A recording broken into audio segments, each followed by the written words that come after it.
Welcome back to Buckeye Bigfoot. Hello there, everyone. Well, I really don't have much of a preamble tonight. I think I just want to get this video put up. So, are you ready? I say, let's just get down to it, shall we? Hello to Buckeye Bigfoot. I enjoy most of your videos on YouTube. I'm originally from Pittsburgh, Pennsylvania, have a degree in accounting, and was a commercial real estate lender for many years. I'm now semi-retired. I wanted to provide you some basic facts around what I saw and heard from the mid-1950s up to 5 years ago. I was a young boy, near 11 or 12, but not older. I was running home to eat as the sun was dropping out of sight. I, along with my buddies, were playing in the woods around the corner from my home in Pittsburgh, Pennsylvania. Now, under my neighborhood are, to this day, miles and miles of 100-plus-year-old coal mine shafts. Full speed I was running, so I wouldn't miss my mom's meal, since in those days, if I did miss that meal, I had to wait until breakfast to eat. Full speed, as noted. But bam! I had to come to a complete stop. I spotted something very large and very unusual off to my right that was below the path I was running. I stopped and was looking at two animals that looked like a father and son pair. They were watching the rush hour auto traffic some 50-plus feet or so below them. I was standing just several feet above what I was looking at, and I had no clue or understanding of what I was looking at, since it was the mid-1950s, with my so-called monsters being Frankenstein and or the werewolf. Bigfoot was not in any manner known to me. What I was looking at in the woods near my home were two animals, one very large and one much smaller. Each was a reddish-brown in color and fully covered in hair. As I stopped my run up the path, the larger one, maybe the dad or the mom, the larger one of the two, turned and looked directly at me. Then it stepped behind a large tree, and it began to peek out at me. The animal's large body was not at all hidden by the tree, as its shoulders stuck out on either side of the tree. I stepped back to get a better look at it. It looked out the other side of the tree, so I stepped forward. It then shifted to the other side of that tree.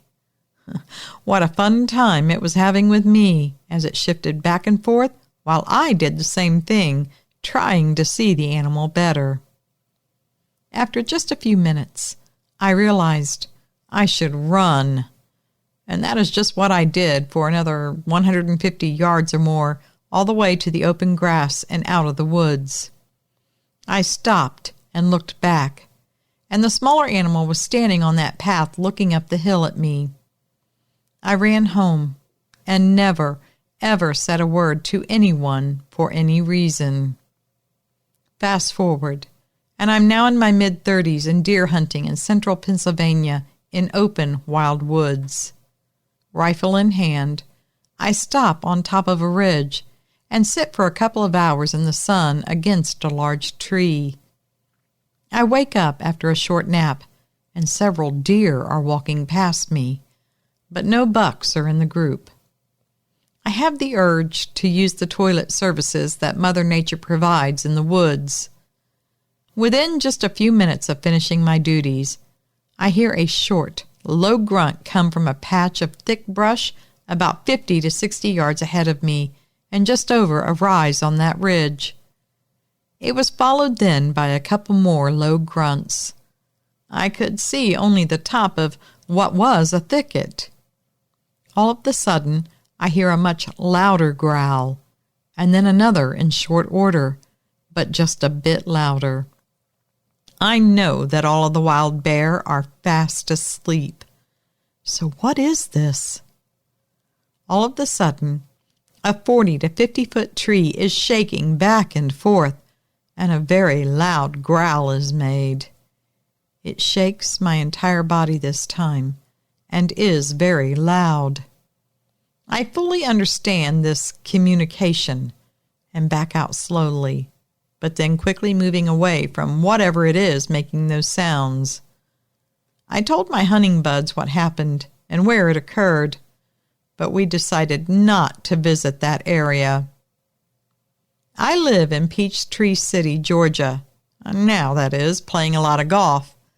In my mid-70s and 5 years ago, this past mid-December, I was golfing with 3 of my golf buds at a club named Whitewater Creek in Fayetteville, Georgia. We're almost finished, and we're on the 15th tee box when one of my golf buds yells at me, "Hey, Dave, there's Bigfoot." We're adjacent to a large pond and approximately 500 yards from Whitewater Creek that flows south. Walking from our left to right is an animal that is at least 7 feet tall and black as coal. It isn't but 40 or 50 feet from us. Normally, one couldn't see 2 feet into the woods at that location, as the brush is very thick. But it was mid-December, and 75% or more of the leaves were gone. I can't believe, again, what I was looking at. I spun the golf cart around to go back to the next tee box. I wanted to be near the wood line where the animal was walking. One of my golf buds in the cart with me, I was the one driving the golf cart, well, he kept saying, "Let's get out of here. Let's get out of here." Over and over he repeated that. We sat at the edge of the woods for just a few seconds or so, and the large black animal comes up over a slight hill, and it's now walking directly at us, maybe 60 to 80 feet away, so I begin to yell at it and whistle. It goes down and out of sight behind a large fallen tree. I asked my golf bud, "Where did it go?" And he said again, "Let's get out of here," once more. After just several seconds, the animal gets up and begins to walk back in the same direction it came from, east towards the creek. I and my bud go back to the tee box and hit our drives. We had no beer up to that point, but we soon opened a couple and just shook our heads at what we had just witnessed. 3 of us will speak about what we saw that day, and my golf bud, the one that sat beside me in the golf cart, will not, in any manner, acknowledge what he saw that mid-December day 5 years ago. Why on earth would I have what could have been 3 encounters with Bigfoot? Some look and can't find the elusive creature. Anyway, that is my story of my Bigfoot encounters since the mid-1950s until now. Signed, Dave from Peachtree City, Georgia.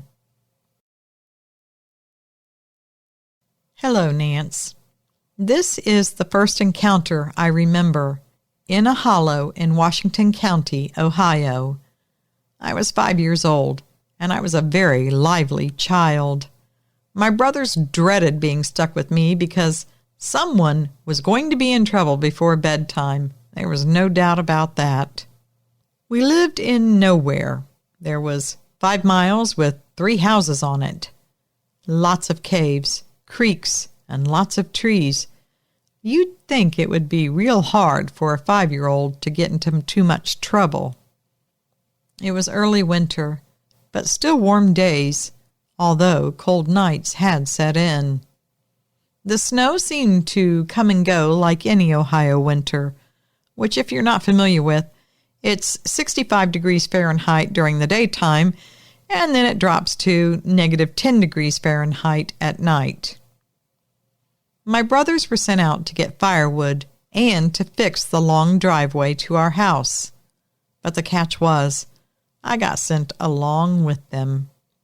Honestly, I never listened. I would wander off, and I was just a normal child.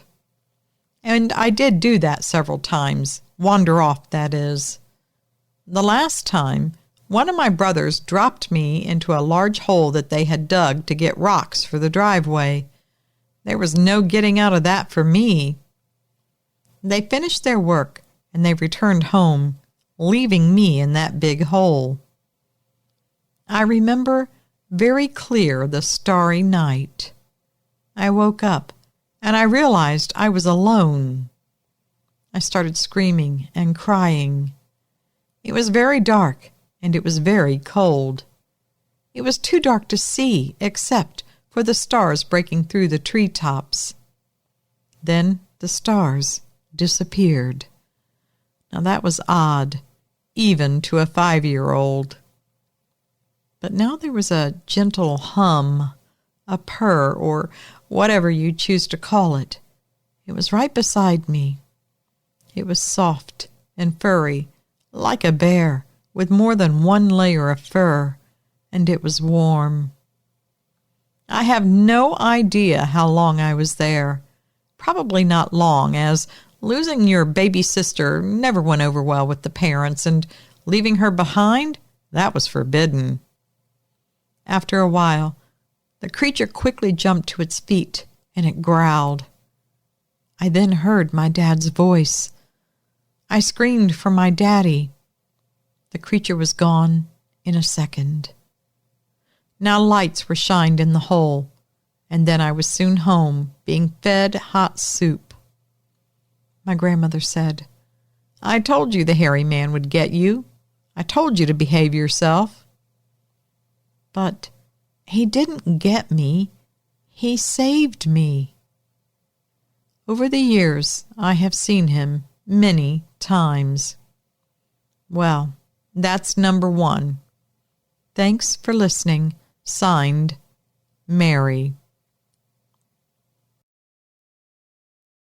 Well, thank you to everyone that sent in their encounters, and to you, Mary.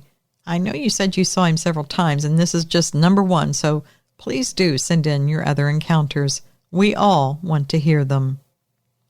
Well, everyone, as you can already see, this video is much shorter than I usually have. But here's the basic gist of what happened.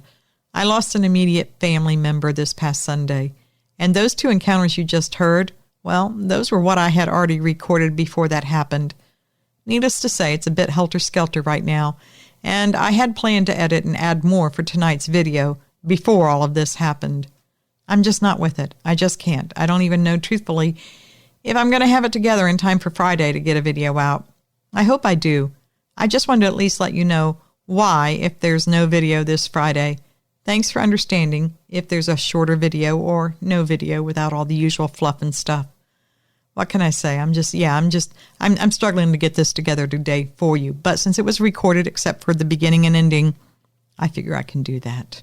Thanks, everyone. Anyway, we will be meeting up again soon. I don't know if it'll be Friday or Saturday or Sunday, but we will. And until then, always remember, absence of proof is not proof of absence.